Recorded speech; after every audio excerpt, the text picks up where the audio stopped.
HyperChange. Welcome to another episode. Happy Tesla Shareholder Meeting Day. We're out here in sunny San Francisco, about to head to the Computer Science Museum in Mountain View, California. Let's roll.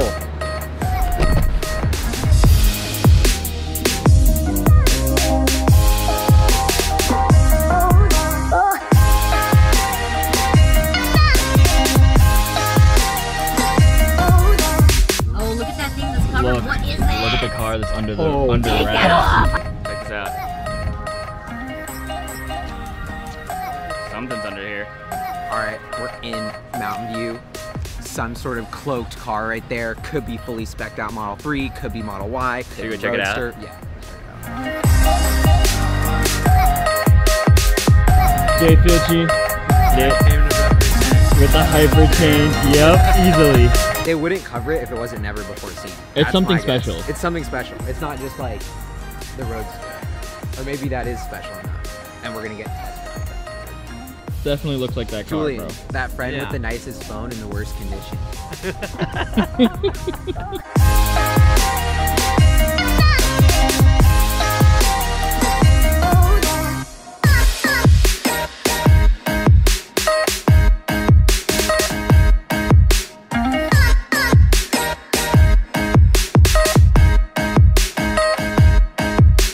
Number one prediction for the shareholder meeting, Tesla announces Chinese Gigafactory expansion plans and some partner with the Chinese company. Because like a lot of Twitter's stuff going on. Or number two prediction is partnership with Lyft or some ride sharing service. Those are like my top two predictions.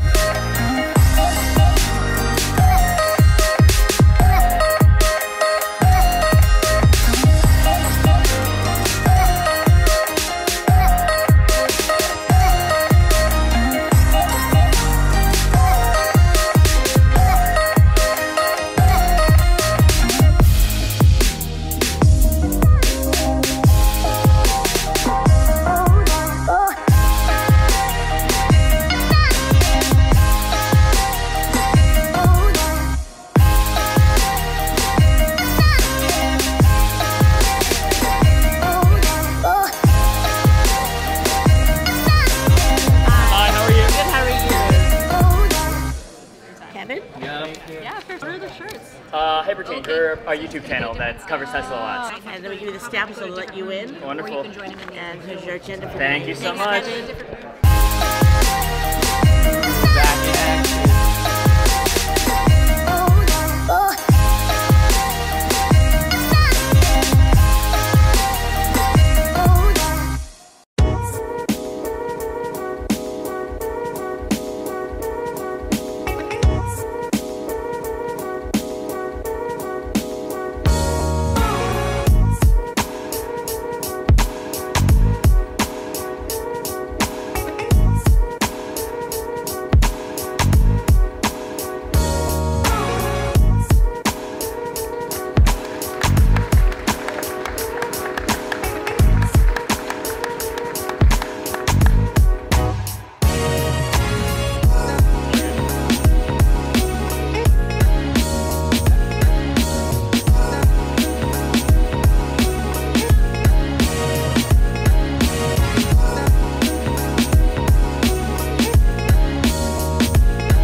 What up, HyperChange? Tesla meeting just went down. We're outside, got my notes. I'm gonna run through my take of what happened in the meeting, a couple notes, then we'll let Julian and Kevin see if they have any notes to share, anything like that. First thing that happened is shareholder meetings, like they have all these super like corporate governance, sort of compliance-centered events where they had to vote, you know, that initiative to whether to separate the roles of CEO and chairman for Elon Musk. They had the guy who proposed that initiative with only 12 shares get up and speak. Basically, like, they just do it to be polite, but the votes had already been counted, and so they had enough, and they shut down every proposal.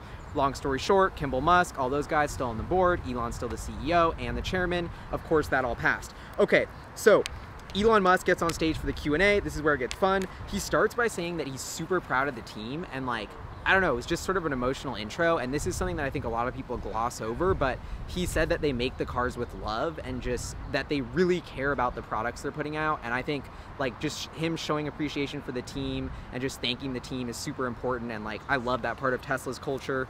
And so they put out a slide that said they were demonstrating they could build 500 Model 3s per day on all production lines. They were still confident they can hit the 5,000 per week by the end of this month in June. The Model 3, they show this awesome chart how the Model 3 is the best-selling sedan in mid-size premium sedan in the entire country, outselling the C-Class, 3 Series BMW. So like, it's not even just electric cars that the Model 3 is crushing, it's the internal combustion engine. I think this is so overlooked by everyone in the media. Like, this is the hard evidence that proves we are watching like the Apple of the automotive world, Tesla, revolutionize everything. So stoked on that. Anyway, they talk about safer employees. They want to make their factory the safest in the world. They're continuing to improve there. Eventually, they want to be twice as safe in terms of injuries per worker than any other auto factory in the world, or than the average auto factory in the world. They have about 10,000 superchargers today. They're going to unveil V3 version of the supercharger sometime before the end of this year. They're going to have more details on the expansion plans then. They have installed 1 gigawatt hour of energy through May 2018 total for Tesla Energy, and in the next year they expect to install another gigawatt hour of energy. So huge ramping growth in the energy storage business. Elon also threw in this tidbit that they are expected every year after this year to expand production or to install as much energy storage as they have in every previous year combined. So like if they do 1 gigawatt hour this year and they had 1 gigawatt hour the year before, next year they'll do 2, the year after that they'll do 4, and it'll just keep ramping like crazy. So super bullish on the energy business. Once again, they're production constrained there, like the demand for their energy storage products, they can't even meet it. It's like the Model 3, massive backlog.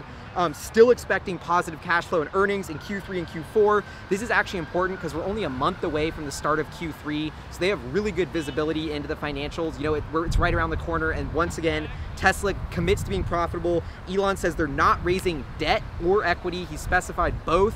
That was awesome news. He said the Semi and Roadster specs are gonna be even better when they come out in person.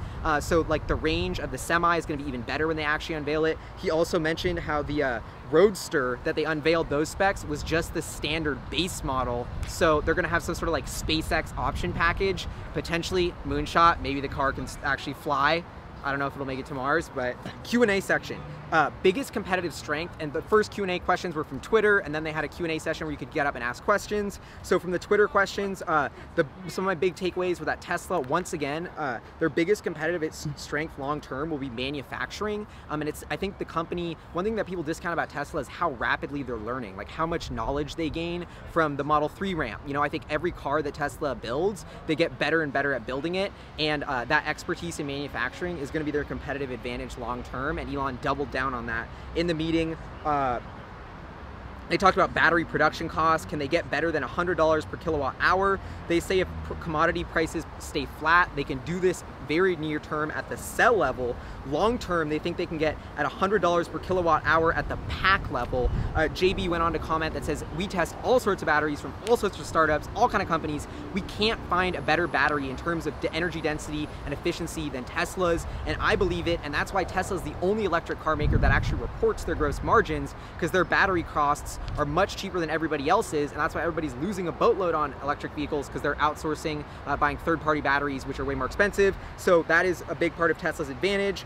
Then the biggest thing from the Q&A, actually sort of fulfilling the prediction I made on Twitter the day before, they are confirming pretty much, although technically Elon was like, it's not an announcement, but they basically said, we do have a factory, Gigafactory number 2, or number 3, I guess, is coming in China, in Shanghai.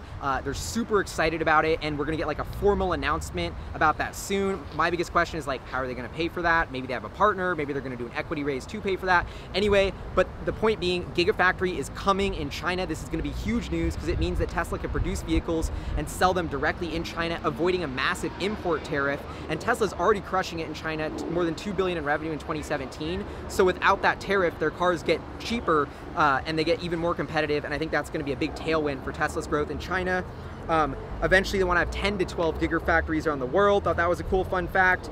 Battery recycling, they are recycling batteries. Eventually, JB even said some tidbit about how they want to get to a closed loop at the Gigafactory in terms of like battery recycling and reusing all those raw materials. Not exactly sure what that means, but cool little tidbit there. $35,000 Model 3, probably coming in Q1 2019. Tesla body shop repair locations are going to be coming, installed in I think 10 major cities very shortly. March 2019, once again mentioned as the unveiling date for the Model Y. They even made another joke in the Q&A about how there might not even be a steering wheel on the Model Y. Is that true or not? I don't know. Anyway, and then the rest of the Q&A, they let people get up and get in line and ask questions. So of course, HyperChange, I scurried up, got in line, asked a question. Mine was sort of about, you know, why, I don't know, as a shareholder, I feel like my trust has been eroding or like significantly down since the Model 3 ramp, and they kept missing their estimates. Like, not that I think they did a bad job. They ramped production very quickly and rapidly, in my opinion, and the vehicle is an incredible product, but just in terms of me being able to calibrate the deadlines for Tesla, it's really hard when they consistently miss them. So Elon, you know, had a very candid response. Just seems like, yeah, Elon time is Elon time. I don't even think there's gonna be much of a change to how they announce deadlines, but he did say they might start sandbagging in the future, which is a term to basically mean like they're gonna put out targets they know they can beat to make it look like they're doing well. I actually think that's a great PR move. If it was up to me, I would say, Elon, whatever deadline you have, just cut it in half or times it by 2, whatever, to make it more conservative, and that's probably a good rule of thumb. But anyway, that is my wrap up from the shareholder meeting. Like, gut feel is sort of that no huge news was announced, like nothing new. It was great to like meet a ton of people, met a ton of you hyperchangers, just, you know, get involved with the Tesla community was super fun. But in terms of new news about Tesla, other than this Chinese Gigafactory, nothing too mind-blowing or newsworthy. Anyway, now I'll pass it off to Kevin and Julian, let them give you their take of the events. What up, hyperchangers? Thanks, Gally, for letting me have a little tidbit on the coveted Tesla shareholder meeting episode. You know, I actually thought the most exciting stuff for me was hearing about the Tesla energy business. I think that long term, the energy business could actually outdo the auto business. And it was just like, you know, I think a lot of people complain about, oh, you know, the margins, this or that, can they actually make it into something viable and profitable? Something that I'm not really worried about, I think, in the near term, just as they get up to scale in terms of building those batteries. I think, you know, in the long run, it's got to have financial viability if that's what they're putting a lot of, you know, resources into. I also liked how Elon talked about more vertical integration, like in their factories, and actually combining, you know, so Gigafactory has both battery production and auto manufacturing kind of in the same place. And he made an interesting comment about how, you know, at the very beginning they were thinking about outsourcing kind of, you know, to tier 1 suppliers, which I imagine is, you know, a bunch of the parts that come into the Model 3, and he said that they're basically trying to take all tier 1, which is the most important components, and, you know, really vertically integrate all that. I think that's going to all lead towards, you know, better margins on a gross level, as well as cash flow positivity kind of going forward for the business. Let's see, what else did I like? The Roadster, cool to just know. I think his whole theory, how it's going to be like a halo effect to just like a technological example of what's possible for electric vehicles, is, you know, it's just super exciting to see that's right around the corner and coming in 2020.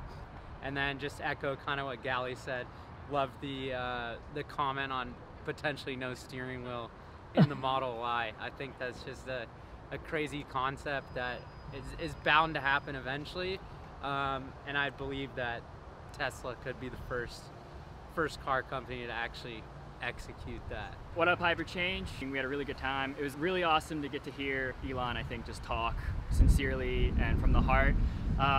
Like G-Rust always says, betting on the jockey, not the horse, and I think being able to hear him kind of in person reinstilled that confidence in Tesla for me, and just believing in the entire mission.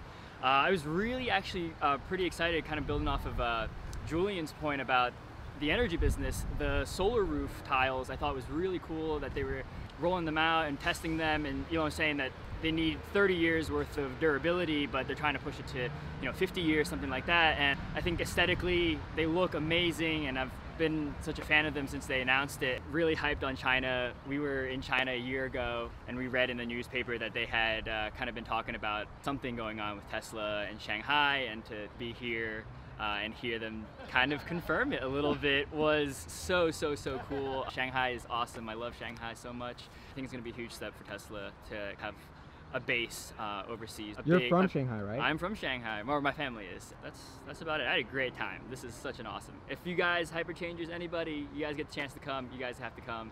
You'll love it. That's it. Woo! So, Uh-oh. one other thing that I forgot to mention that I thought was crazy cool and is gonna be overlooked is the virtual power plant, where they connect all of the like power walls of, you know, they have some beta running. They were talking about in Australia. Australia. 50,000 homes. 50,000 homes in Australia. 50,000 homes in Australia that can all like talk to each other, and I think just in terms of managing the power grid and managing overall efficiency in this urban times that we live in now. Even not in urban areas, in very rural areas, other countries that have weak infrastructure power grids, I think being able to dial in at one point and have Tesla communicate with everything that they have out there is incredible. Yeah, and it's like just the concept of having like this virtual network that's like, it's moving completely away from what humanity's done for the last, you know, 150, 200 years, which is just like, you know, build a power plant, like have like some distribution lines, run some wires, and like connect it to each house. And it's like, this seems more logical and better. Can we do a dab together? Do a team dab. Like the Ooh! That was hot. All right, HyperChange, that's it. Thanks for coming along with us to the Tesla shareholder meeting. We'll get you guys back on the East Coast, and yeah. Peace. See you next time.